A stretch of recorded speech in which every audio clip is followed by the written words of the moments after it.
ಪ್ರೀತಿಯುಳ್ಳ ದೇವಜನರೇ, ನಿಮ್ಮೆಲ್ಲರಿಗೂ ಕರ್ತನಾದ ಯೇಸು ಕ್ರಿಸ್ತನ ನಾಮದಲ್ಲಿ ವಂದನೆಗಳು. ಈ ನೂತನವಾದ ದಿನದಲ್ಲಿ ನಿಮ್ಮೆಲ್ಲರನ್ನು ನೋಡುವುದರಲ್ಲಿ ನಾನು ಬಹಳ ಸಂತೋಷವುಳ್ಳವನಾಗಿದ್ದೇನೆ. ಶಾಲೋಮ್, ನಿಮಗೆ ಸಮಾಧಾನವಾಗಲಿ. ಈ ದಿನ ಕೂಡ ನಾವು ದೇವರ ವಾಕ್ಯವನ್ನು ಧ್ಯಾನಿಸೋಣ. ಈ ದಿನ ದೇವರ ವಾಕ್ಯದ ಜ್ಞಾನಕ್ಕಾಗಿರುವ ವಿಷಯ, ಎಲ್ಲ ಕಾರ್ಯಗಳು ಅನುಕೂಲವಾಗ್ತದೆ. ಅದಕ್ಕೆ ಆಧಾರವಾಗಿ ರೋಮಪುರದ ಪತ್ರಿಕೆ 8ನೇ ಅಧ್ಯಾಯ, ಇದಲ್ಲದೆ ದೇವರ ಸಂಕಲ್ಪದ ಮೇರೆಗೆ ಕರೆಯಲ್ಪಟ್ಟು ಆತನನ್ನು ಪ್ರೀತಿಸುವವರ ಹಿತಕ್ಕಾಗಿ ಎಲ್ಲ ಕಾರ್ಯಗಳು ಅನುಕೂಲವಾಗುತ್ತದೆ ಎಂದು ನಮಗೆ ಗೊತ್ತದೆ. ಈ ಪ್ರಪಂಚದಲ್ಲಿ ಅನೇಕ ಜನರು ಗುನುಗುಟ್ಟುವವರು, ಕೊರತೆಗಳನ್ನು ಹೇಳುವವರು ಬಹಳ ಮಂದಿ ಇದ್ದಾರೆ. ಕರ್ತನ ಪ್ರೀತಿಯನ್ನು, ಕೃಪೆಯನ್ನು ರುಚಿಸಿ ಆತನನ್ನು ಸ್ತುತಿಸುವಂಥವರು ಸ್ವಲ್ಪ ಜನರು. ಅನೇಕ ಜನರು ಯಾಕೆ ನನ್ನ ಜೀವನದಲ್ಲಿ ಇದು ನಡೆಯಿತು, ಆದರೆ ನಮ್ಮ ಜೀವಿತದಲ್ಲಿ ನಡೆಯುವಂಥ ಪ್ರತಿಯೊಂದು ಕಾರ್ಯಗಳನ್ನು ದೇವರು ಬಲ್ಲನು. ಮತ್ತು ಏನೇ ನಡೆದರೂ ಸಹ ದೇವರು ಎಲ್ಲವನ್ನು ಒಳ್ಳೆಯದಕ್ಕಾಗಿ ಮಾಡ್ತಾರೆ. ಅದಕ್ಕೆ ದೇವರ ವಾಕ್ಯದಲ್ಲಿ ನೋಡಿದ್ವಲ್ವಾ, ದೇವರನ್ನು ಪ್ರೀತಿಸುವವರಿಗಾಗಿ ಎಲ್ಲ ಕಾರ್ಯಗಳು ಅನುಕೂಲವಾಗಿ ನಡೀತದಂತೆ. ನೀವು ನಂಬ್ತೀರಾ? ನೋಡ್ರಿ, ಯೋಸೇಫನ ಜೀವಿತದಲ್ಲಿ ಆತನು ಅನುಭವಿಸಿ ಸಾಕ್ಷಿ ಹೇಳುತ್ತಾನೆ, ನೀವು ನನಗೆ ಕೆಟ್ಟದ್ದನ್ನು ಬಯಸಿದ್ರಿ, ಆದರೆ ದೇವರದನ್ನು ಒಳ್ಳೆಯದಾಗಿ ಮಾಡಿದರು.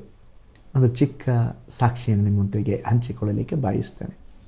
ಆಫ್ರಿಕಾ ದೇಶಕ್ಕೆ ಒಬ್ಬ ಭಕ್ತನು ಮಿಷನರಿಯಾಗಿ ಹೊರಟು ನಿಂತಾಗ ಅನಿರೀಕ್ಷಿತವಾಗಿ ಆತನೊಂದು ಅಪಘಾತಕ್ಕೆ ಒಳಗಾಗಿ ಕಾಲನ್ನೇ ಕಳೆದುಕೊಳ್ಳಬೇಕಾಯಿತು.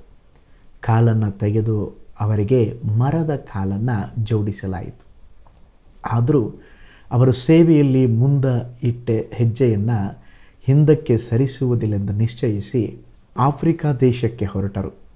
ಅಲ್ಲಿ ಕಾಡು ಜನರು ಅವರನ್ನು ಹಿಡಿದು ಬಂಧಿಸಿ ತಮ್ಮ ಆರಾಧ್ಯ ದೈವಕ್ಕೆ ಬಲಿಯಾಗಿ ಅರ್ಪಿಸಲು ತೆಗೆದುಕೊಂಡು ಹೋದರು.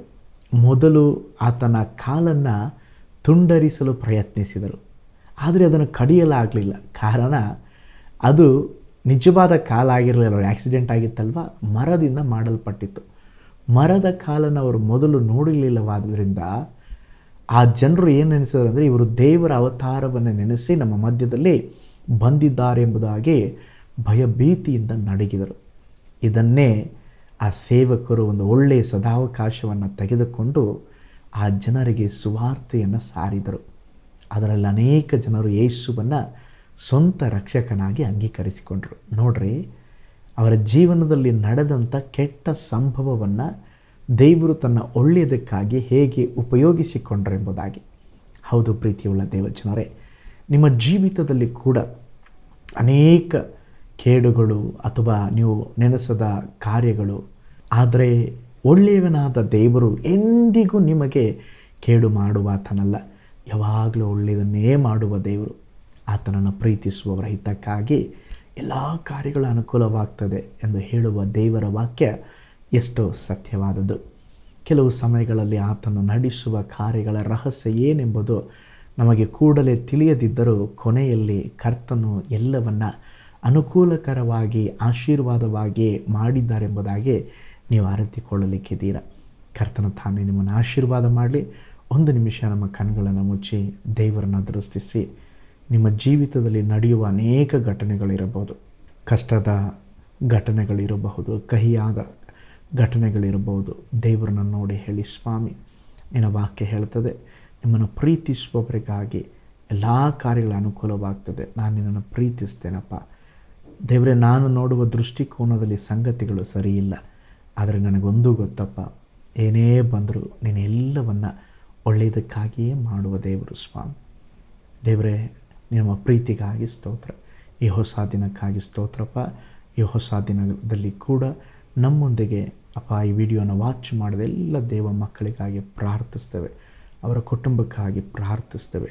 ಯೆಹೋವ ಇರೇ, ನೀವು ಅವರ ಎಲ್ಲ ಅಗತ್ಯತೆಗಳನ್ನು ಸಂಧಿಸ್ರಿ. ಅವರ ಜೀವಿತದಲ್ಲಿ ಹಾದು ಹೋಗುವ ಎಲ್ಲ ಸಂಗತಿಗಳ ಮಧ್ಯದಲ್ಲಿ ಒಳ್ಳೆಯದನ್ನು ಮಾಡಿರಿ ಸ್ವಾಮಿ. ಒಂದು ಅದ್ಭುತಕ್ಕಾಗಿ ಕಾದಿರುವವರ ಜೀವಿತದಲ್ಲಿ ಬಿಡುಗಡೆ ಕೊಡ್ರಿ. ಈ ದಿನ ಕೂಡ ಒಂದು ಶುಭ, ಒಂದು ಆಶೀರ್ವಾದ ದಿನವಾಗಿ ನಿನ್ನ ಜನರಿಗೆ ಮಾರ್ಪಡಿಸಿ ಕೊಡ್ರಿ. ನಮ್ಮ ಪ್ರಾರ್ಥನೆ ಕೇಳಿದ್ದಕ್ಕಾಗಿ ಸ್ತೋತ್ರ. ಯೇಸುವಿನ ಹೆಸರಿನಲ್ಲಿ ತಂದೆಯೇ, ಆಮೇನ್. Price the lord. ಕರ್ತನು ನಿಮ್ಮನ್ನು, ನಿಮ್ಮ ಕುಟುಂಬವನ್ನು ಧಾರಾಳವಾಗಿ ಆಶೀರ್ವದಿಸಲಿ. God bless you.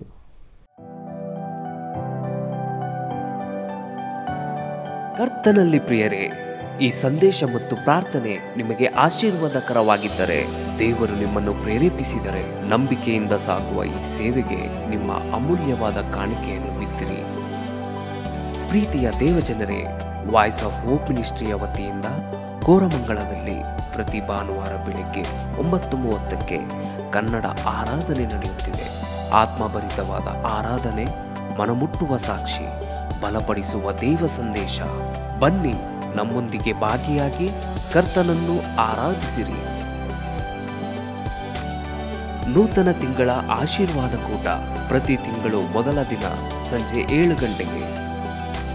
ಪ್ರತಿ ತಿಂಗಳು 2ನೇ ಶನಿವಾರ ಬಿಡುಗಡೆ ಉಪವಾಸ ಪ್ರಾರ್ಥನೆ ಕೂಟ ಬೆಳಿಗ್ಗೆ 10:30ಕ್ಕೆ.